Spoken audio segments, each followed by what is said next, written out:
noche para con todos ustedes. Que la paz y el amor de Dios siempre habite con nosotros.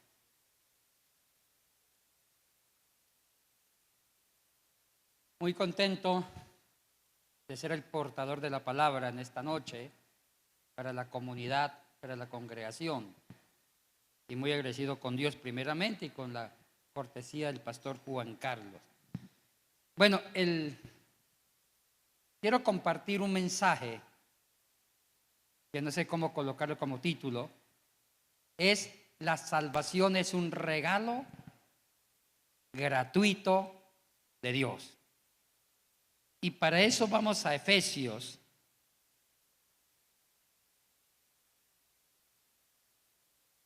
capítulo 1.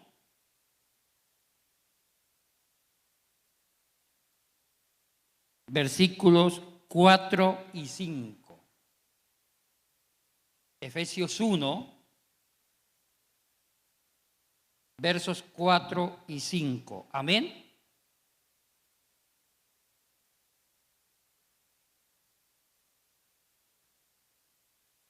Leemos su santa palabra en el nombre del Padre, del Hijo y con la unción de tu Santo Espíritu.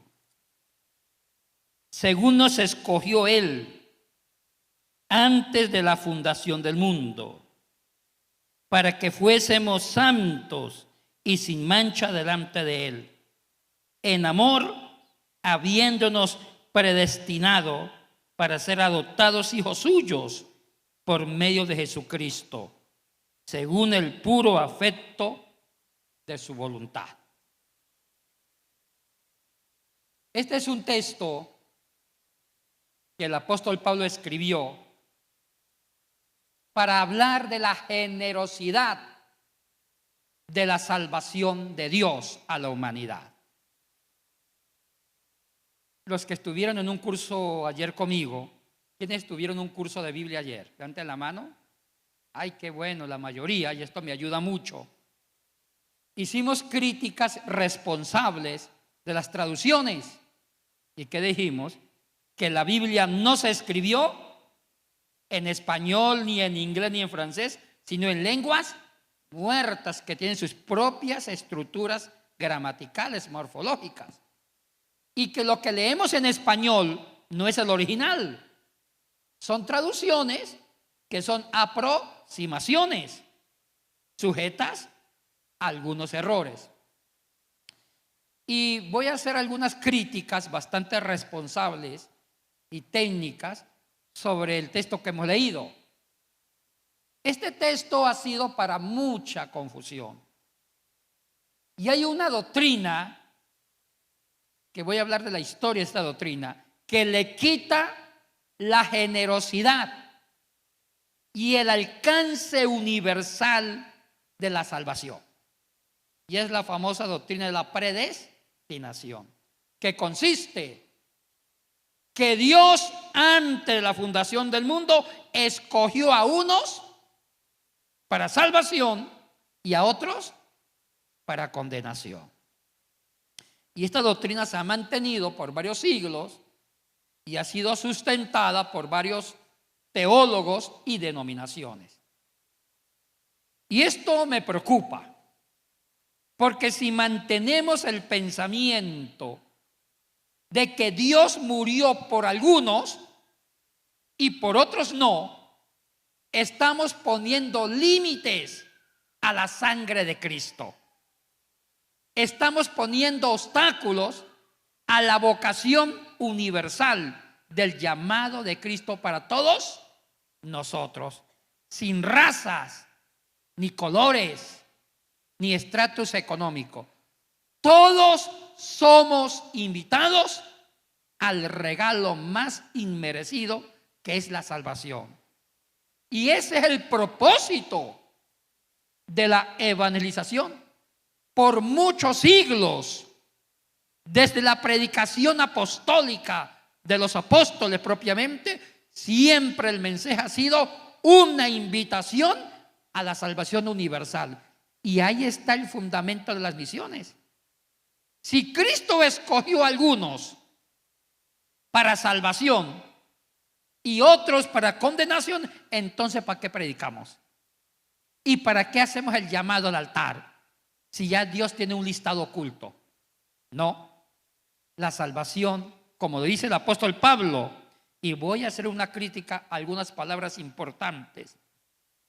Según nos escogió, y esta palabra es correcta, según nos escogió en Él antes de la fundación del mundo, para que fuésemos santos y sin mancha delante de Él. Y mire lo que dice, en amor ágape, habiéndonos predestinado para ser adoptados hijos suyos por medio de Jesucristo, según el puro afecto de su voluntad. Esta palabra es la raíz de la confusión para muchos, donde dice, en amor habiéndonos predestinado para ser adoptados hijos suyos, como que nos predestinó. Y hay otros textos del mismo Nuevo Testamento que se ha traducido como predestinar. Hemos sido predestinados, o sea, como que escogidos. Y hay una doxología final en la famosa parábola que Jesús contó sobre los 5 grupos de trabajadores que fueron a trabajar en la viña en distintas horas. El dueño de la viña primero invitó a un grupo, después a la media de la mañana otro grupo, después al mediodía otro grupo, en la mitad de la tarde otro grupo y al final, faltando más o menos una hora, invitó al último grupo y a todos le pagó un denario. A todos le pagó un denario. Y los que fueron a trabajar, los últimos grupos, contentos. Ellos no merecían el denario porque no habían trabajado todo el día. Los que merecían el denario fueron los que aguantaron todo el día, o sea, el primer grupo. Y el denario era lo más básico para sobrevivir una familia de 4. Y los últimos, los primeros critican a los últimos y critican al dueño de la viña. Dice, no es justo que nosotros hemos trabajado todo el día y recibamos la misma paga que los que trabajaron pocas horas. No es justo. Y mire qué le contesta el dueño de la viña: déjame ser bueno con lo mío, yo soy generoso. O sea que el propósito de la parábola es decir que en el reino de Dios hay mucha generosidad de salvación.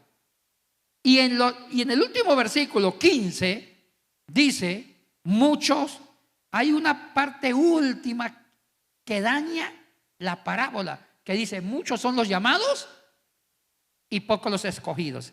Esa frase le pone el picante de la predestinación y está solamente en la Reina Valera. En muchas otras versiones, ese versículo 16 es el versículo 16b, no figura en la mayoría de las Biblias. Muchos son los llamados y pocos los escogidos. Es una frase típica de la predestinación, que Dios llama a muchos, pero Él mismo escoge a pocos. La propia terminación de la parábola es: los primeros serán últimos y los últimos primeros. Esa es la propia conclusión. Pero que muchos sean los llamados y pocos los escogidos condiciona el significado de la parábola y tiene fecha y tiene copistas responsables que incluyeron esa última frase para condicionar la parábola y decir que la parábola sustenta la predestinación. Ustedes investiguen y se toparán con esa sorpresa. Y muchos textos ya llevan esa palabrita, que en algunos casos son añadidos posteriores, como la parábola Mateo 20, en el versículo 16, la última frase es un agregado posterior que nunca la va a encontrar en otras versiones. Y hablemos sobre eso. El tema de la predestinación no tiene origen divino, sino origen de la filosofía griega. ¿Por qué? Siempre la teología del Antiguo Testamento pensaron que la salvación es una invitación generosa de parte de Dios. ¿A quiénes? A todos los seres humanos de buena voluntad. Hablemos de la teología del Antiguo Testamento. Los judíos eran bien racistas. Ellos creían que el pueblo, su descendencia, era la descendencia que él escogió para la salvación del mundo. Y aún así, ellos pensaban que aunque ellos eran el pueblo escogido, no solamente era para ellos mismos, sino que el pueblo escogido de Dios era como una iluminación, una luz para invitar a una salvación a todas las naciones. Y eso lo vemos en el profeta Isaías. Si ustedes leen Isaías, Isaías habla de una salvación universal por medio del pueblo escogido. Y es más todavía, siendo racistas los judíos, ellos predicaban la fe judía e inclusive para los que no eran judíos. Y si venía un prosélito, ¿quién era un prosélito? Uno que venía de otro pueblo, de otra raza, simpatizante a la fe. Y aún así, ellos permitían que los prosélitos de otras culturas vivieran y abrazaran la fe judía. Pensaban que la salvación era un regalo generoso de Dios para la humanidad a través del pueblo escogido por Dios, dirigido por un Mesías. Y nos metemos al Nuevo Testamento. El Nuevo Testamento tiene una vocación universal a la salvación. Y uno de los dones importantes de la iglesia primitiva fue predicar un mensaje que llegara a todo mundo. Y entre más se conviertan las personas, más grande y más mérito tiene la sangre de ¿quién? De Jesucristo. Y Cristo derramó la sangre no para un puñado de hombres que Dios escogió.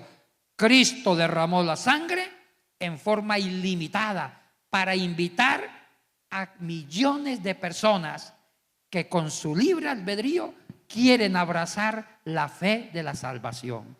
Y ahí se vuelve meritorio la predicación de la iglesia. La iglesia de Jesucristo, todos ustedes estamos llamados a predicar una salvación universal. Todos somos candidatos al cielo, siempre y cuando por la fe aceptemos a Jesucristo como nuestro único Salvador. Ese es el mandato divino. Cristo no murió por unos pocos, murió por todos. Y entre más se salve la humanidad, más grande es la gloria y el poder salvador de Dios.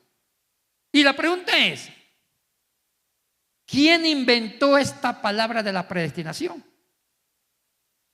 Hagamos un reencuentro histórico. La palabra griega es proorizo. Y si ustedes buscan en el diccionario o en la concordancia de Strong, va a decir que proorizo significa predeterminar, predestinar. Y ustedes van a decir, ¡ay! Ahí está. Como dijo Cantinflas, ahí está el detalle. Porque está en una concordancia. Pero cuidado, esas concordancias no son verdades científicas. Lo que vimos ayer, las lenguas antiguas son muy complejas, muy ricas y muy amplias. Los significados de las palabras van cambiando en la dinámica de la historia. Una palabra de hace 500 años no necesariamente en la misma lengua después de 500 años. Ha ido cambiando su forma semántica, su significado y su aplicación, como plorizo. En la cultura griega, 4 siglos antes de Cristo, el término proorizo significaba llamar, invitar, convocar. No significaba predestinar, sino llamar, convocar, invitar. Y tenía una connotación universal. Dios llama, Dios invita a los que quieran aceptar la invitación. Pero cuando se formó el latín es hijo del griego, el latín le colocó al proorizo la connotación de predestinar, predeterminar y darle un sentido más exclusivo. Y le quitaron la connotación universal, sino algo más exclusivo. ¿Y sabe dónde nació esta doctrina? Esta doctrina de la predestinación, que le quita el carácter universal de la salvación, nació bajo la influencia pagana griega. ¿Han escuchado un filósofo llamado Platón? ¿Sí? En el siglo IV, Platón creía en el dualismo.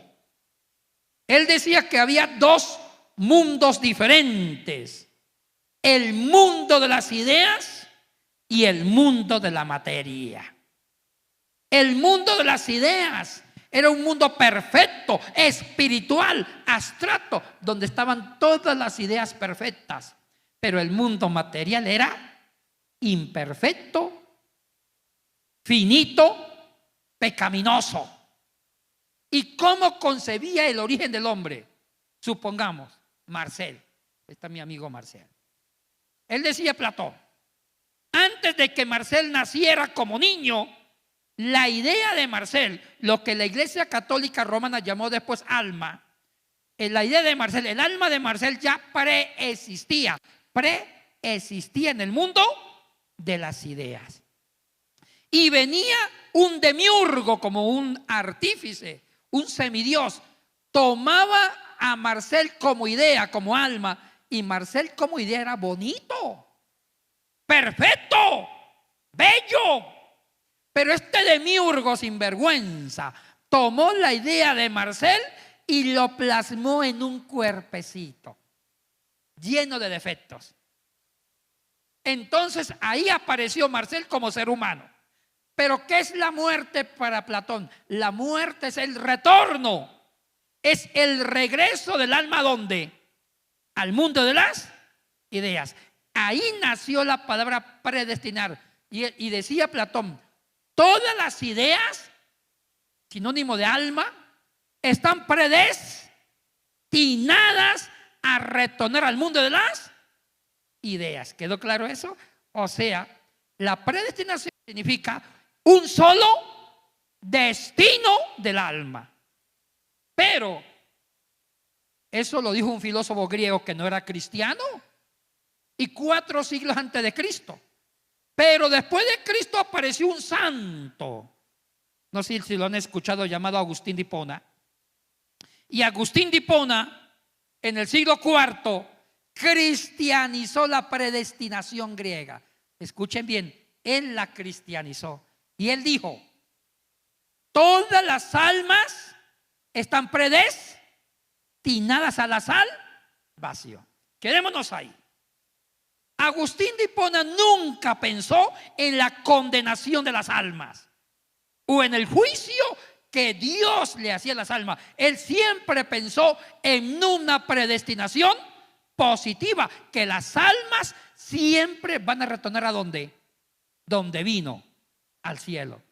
Porque la Iglesia Católica antigua sí creía que las almas ya preexistían en el cielo. Y cuando nació un niño, era que un alma venía y se encarnaba en el niño. Y después de muerto, el alma regresaba. O sea, que estaban predestinadas. Yo me acuerdo, mi mamá fue monja salesiana. Cuando dejó el convento, se casó y nací, ella me adoctrinó así. Decía, mijito, aunque usted sea feíto, su alma es bonita. Y su alma retornará al cielo. O sea que un ala del catolicismo siempre manejó una predestinación positiva. Pero ¿qué pasa con la condenación? Esa es la pregunta. Porque también la Biblia habla del juego eterno para los que no obedecen el llamado. Y así sucesivamente. Y la predestinación influenció en un hombre llamado Jerónimo, contemporáneo de Agustín de Hipona. Jerónimo fue el primer biblista que tradujo la Biblia en griego, hebreo, arameo al latín. Es lo que se llamó la famosa traducción de la Vulgata latina.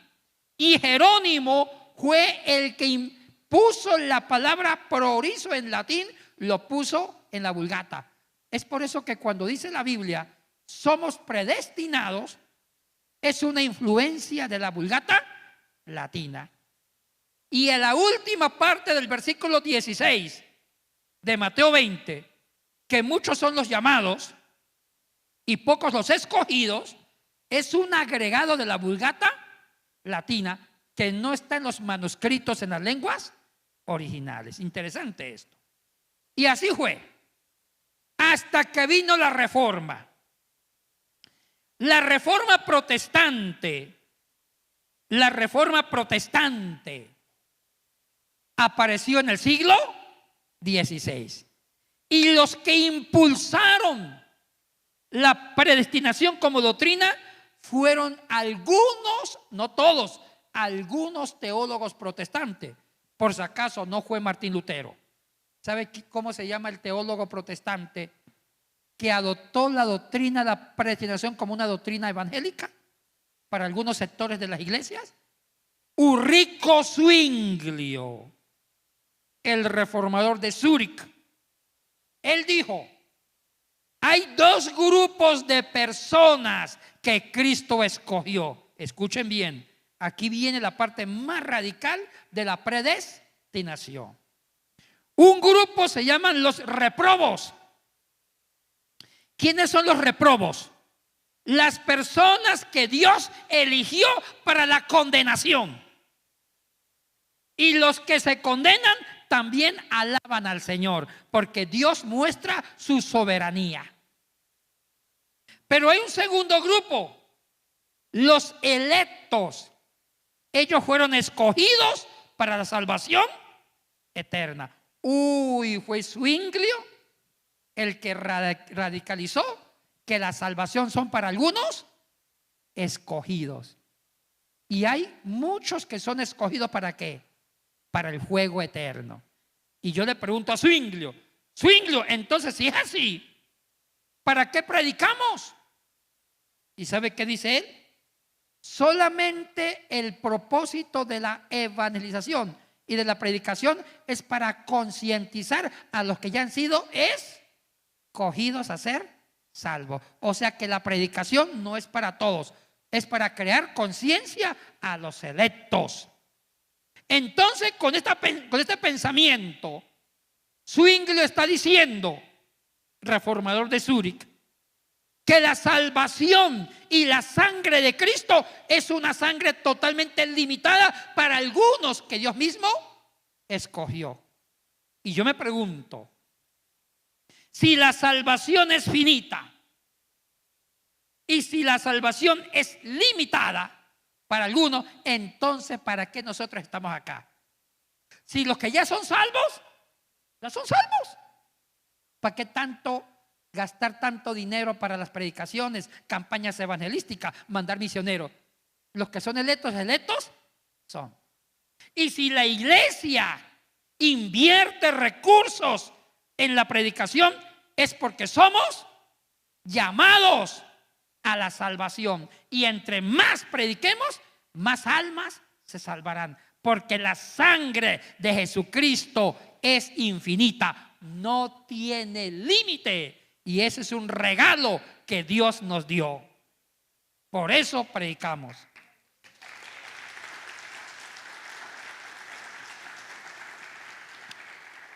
Y viene otro teólogo llamado Juan Calvino. Juan Calvino. ¿Usted cree que lo han escuchado más a él que a Zwingli, sí o no? Juan Calvino fue más moderado. Él dijo: la predestinación es un ejemplo de soberanía, que significa que Dios está en control. Y como Dios es soberano, Él ya sabe quiénes se salvan y quiénes se condenan. El concepto de Calvino es mucho más misericordioso y más suave, pero aún él mantiene el concepto de la predestinación como un llamado solamente para un grupo de personas que el mismísimo Dios decidió escoger para salvar. Hermanos, si aceptamos esta doctrina, yo no sé qué hago acá. Yo no sé para qué apoyo las misiones. Entonces, ¿para qué predicamos en las campañas? ¿Y para qué predicamos a los inconversos? Si ya Dios predestinó a algunos para ser salvos, entonces en vano es la misión de la iglesia. Hermanos, la sangre de Cristo es universal. Él murió por todos nosotros. Esto hace atractivo la predicación. Esto hace atractiva la tarea misionera de la iglesia. Esto hace atractivo el crecimiento. ¿Sabe que las iglesias, y esto es interesante, las iglesias que creen en la predestinación no crecen? ¿Cuáles son? Varias iglesias históricas. Las iglesias de corte calvinistas, como algunas presbiterianas y otras, son iglesias que el trabajo misionero no es bien forjado ni fundamentado, porque con el concepto de la predestinación ellos no se esfuerzan en una predicación universal del evangelio. En cambio, las iglesias que creen que la salvación es un acto generoso de Dios, es una oferta gratuita, ilimitada para todos los seres humanos de buena voluntad, son las iglesias que crecen. Un ejemplo, nosotros los pentecostales. Dicen que nosotros los pentecostales venimos de la teología de Arminio. Yo discrepo. La predicación de una salvación universal no es de Jacobo Arminio, es de la Biblia. Es de Jesucristo. Es un mensaje apostólico. Y ahí entendemos a Pablo. Si Pablo se esforzó fundando iglesias en todos sus viajes misioneros, Pablo estaba convencido en su cerebro que Cristo murió por la humanidad. Oiga, y no solamente la humanidad, también Pablo cree que la creación es parte de la salvación. Él habla de una redención de la misma naturaleza. Habla de que la creación gime por ser redimida. O sea que la salvación, aparte de ser infinita, la salvación, aparte de ser universal, también la naturaleza, la creación es redimida por la sangre de Jesucristo. Oiga, hermanos, Cristo no quiere un grupito. Cristo quiere todas las almas, porque Él es el Señor de la humanidad y Él es el Señor de la historia. Y Él ama al humano, porque Dios hizo al hombre a su imagen y semejanza. Hermanos, tengamos cuidado con estas doctrinas. Esta doctrina ha hecho un terrible mal a la iglesia de Jesucristo. Ha hecho un terrible mal. Y yo creo que el diablo quiere que nosotros pensemos así para no esforzarnos en la tarea de un mensaje de salvación universal. El diablo quiere que la iglesia se cruce de brazos para que la predicación de Cristo no llegue a los rincones de la tierra. Pero no es así. Cristo quiere que su mensaje liberador y salvador llegue a todas las almas que existan porque todos fuimos llamados a vivir el cielo. Amén. Nos ponemos de pie, hermanos.